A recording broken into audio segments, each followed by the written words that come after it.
పడమర వారే పుణ్యమైన నది. ఈ నది ప్రవాహంలో స్నానం చేసినట్టయితే సకల పాపాలు, సకల దరిద్రాలు, సకల సంపదలు కలుగుతాయని భక్తులకు అమోఘమైన నమ్మకము. మరియు ఎంత కష్టమైనను పడుకుంటూ ఈరోజు స్వామివారిని దర్శనం చేసుకుందామని ప్రతి ఒక్కరు కూడా దర్శనం చేసుకోవాలని ప్రగాఢ సంకల్పితంతో ఉంటారు.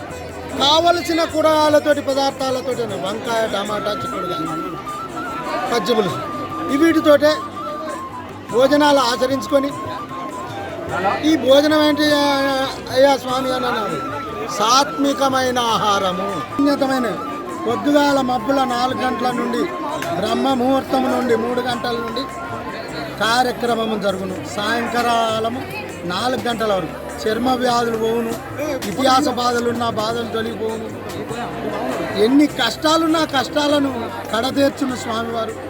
మరియు సాయంకాలము అస్తమించే సమయం నందు ఈ సింగరాయ స్వామికి భక్తుల అలజడ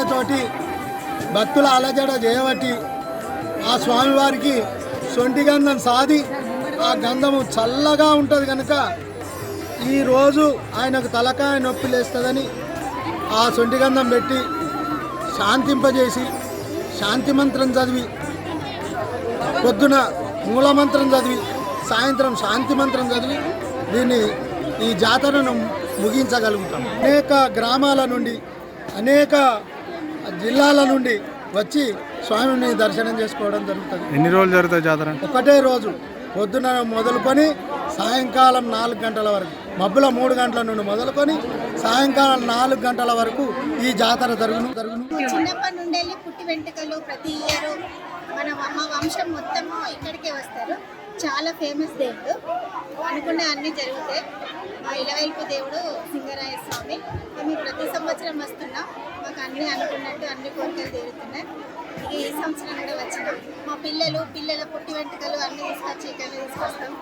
వీలు కాని వాళ్ళం తెచ్చి ఇక్కడనే మురుకు వేస్తున్నాం. చాలా మంచిగా అనిపిస్తుంది. చాలా బాగుంది. కోనేరు, వాటరు, స్నానం చేయడానికి కూడా మంచిగా, చేయలేని వాళ్ళు కూడా చేయాలనిపిస్తుంది. ఆ కోనేరు చూస్తే మనకి ఏదైనా ఉన్న దోషాలు పోతాయి అని మా నమ్మకం. మా సార్ వాళ్ళ తాత తండ్రుల పేరు సింగరాయని మాకు చాలా మంచిగా అనిపిస్తుంది. మేము అనుకొని మా మనమని ఎంటికలు యుఎస్ నుండి తీసుకొచ్చి ఇక్కడ అప్పచెప్పిపోతున్నాం. దేవుడు మాకు చాలా ముఖ్యమైన దేవుడు. ఫస్ట్ ఈ దేవుడి తర్వాతనే అన్ని దేవుడు.